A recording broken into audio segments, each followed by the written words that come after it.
Okay, so today we're going deep on a couple of college football matchups that might seem a little out of the ordinary at first glance. Yeah, they're definitely not your typical big-time rivalry games or anything like that. Right. We're talking about two games between the UMass Minutemen and the Georgia Bulldogs.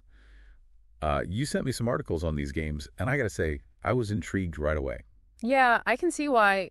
It's not every day you see a team like UMass, kind of a program that's still finding its footing, Yeah, going up against a college football powerhouse like Georgia. exactly. Like, talk about a David versus Goliath situation. Absolutely. And to make it even more interesting, both of these games were played in Athens, Georgia at Sanford Stadium. Ah, Georgia's home turf. Yeah, so, right off the bat, UMass is facing an uphill battle just based on the venue. So let's lay the groundwork here a bit. For those who might not be totally familiar with these two programs, can you give us a quick rundown of where they stood at the time of these games? Sure. So we're looking at UMass, a team that's relatively new to the football bowl subdivision, which is, the top tier of college football. Yeah, the big leagues. Exactly. And they're still trying to establish themselves, build a reputation. And then on the other side, you have Georgia, a program with deep roots, consistently ranked among the nation's best. Okay, so a pretty significant difference in pedigree, I guess you could say. Oh, yeah, for sure. During both of these games, we're talking about Georgia being ranked in the top 10 nationally. Yeah, a real powerhouse. Absolutely. Yeah. Now, here's where it gets kind of interesting. Both games ended with the exact same score, Georgia 66, UMass 27. Okay, wait. So two completely separate games, years apart, same score. Same score, which, on the surface, you might think, oh, well, that's all you need to know, right? Yeah, total blowouts, nothing more to see here. But trust me, there's a lot more to unpack here than just the final scores. I'm all ears. Okay, so let's rewind to the first matchup. This was in 2018, right? 2018. Yep, Georgia was ranked 5th in the nation at the time, and they just absolutely dominated, racking up a mind-boggling 701 total yards on offense. Wow, 701. That's got to be up there in their record books, right? It is. It was the second highest total in Georgia's history. Wow. Now, this game also featured a pretty memorable performance from a young Justin Fields, right? Oh, absolutely. Fields was just a freshman quarterback at the time, but he really showed flashes of his potential in this game, rushing for over 100 yards. Yeah, which is pretty impressive for a Georgia quarterback, isn't it? I mean, they're not exactly known for their running quarterback. No, you're right. It's a pretty rare feat for them. It was only the third time a Georgia quarterback had hit that 100-yard rushing mark in a single game since 1976. Wow, talk about a glimpse into the future. I mean, Fields obviously went on to have a phenomenal career. Yeah, so even in these kind of lopsided games, there are these little nuggets, these moments that hint at future greatness. Yeah, absolutely. Okay, so now let's fast forward to 2024. All right, 2024. And the landscape has shifted a bit for both teams. Right. UMass is coming in with a 2-8 record. Not exactly a stellar season. And to add to their woes, their head coach had been fired just before this game. Oof. Yeah, not ideal. Meanwhile, Georgia's still a dominant force, sitting at number 8 in the national rankings. So again, we're looking at a pretty clear mismatch, at least on paper. For sure. But, it's interesting to think about what these games represent for each team. Okay, yeah, let's break that down. What's at stake here for a team like UMass when they step onto the field against a giant like Georgia?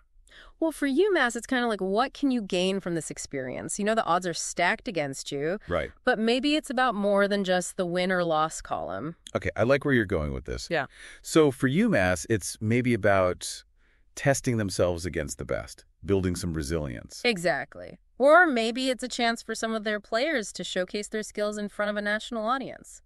You never know. A scout might see a diamond in the rough out there. Yeah, that's a good point. And it could even be a recruiting tool for UMass down the road. Yeah. Come play for us. You'll get to go up against the top programs in the country. Right. And for Georgia, obviously they're expected to win these games. Yeah. But it's still a valuable opportunity for them to maybe fine-tune their strategies. Okay. Yeah. Work out some kinks. Exactly. Give some playing time to younger players, those who might not get as many snaps in a closer game. Right. So it's kind of like a high-stakes scrimmage in a way. Yeah.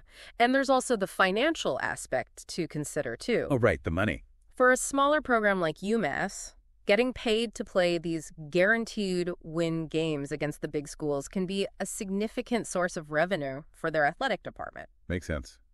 But I got to ask, from a fan's perspective, doesn't this kind of create a situation where these games become predictable? Yeah, I can see that point of view, and it definitely raises some questions about competitive balance in college football. Right. Like, Yeah.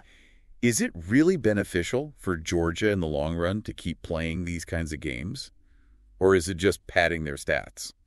That's the big question, isn't it? And it's something that people are debating more and more these days. It's interesting to think about, okay, so we've got these two seemingly mismatched teams, two identical scores, but when you peel back the layers, there's actually a whole lot more going on here. Yeah, for sure. We've got these underlying storylines about player development, financial realities, the whole idea of competitive balance in college football. And it really makes you think about the bigger picture, right? Like, what's the role of these kinds of matchups in the evolving landscape of college football? Right. Are they just a necessary evil, or are they something that needs to be re-examined, maybe even restructured?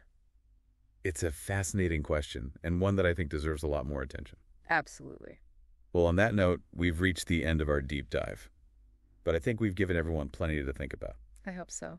Thanks for joining me. Until next time. Today is your lucky day. Today is the day that our $3 website works for you, paying you directly to your PayPal daily.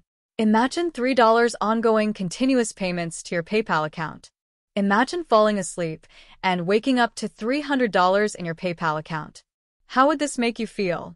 How could this help you? What bills could you pay? What kind of fun could you have? What does that retirement look like now? All for a one-time payment of $3. This website is DFY done for you, fully built and completely hosted, and never stops collecting payments for you. You have spent $3 on coffee on a regular, but that coffee won't help you create multiple streams of income. Click the link below.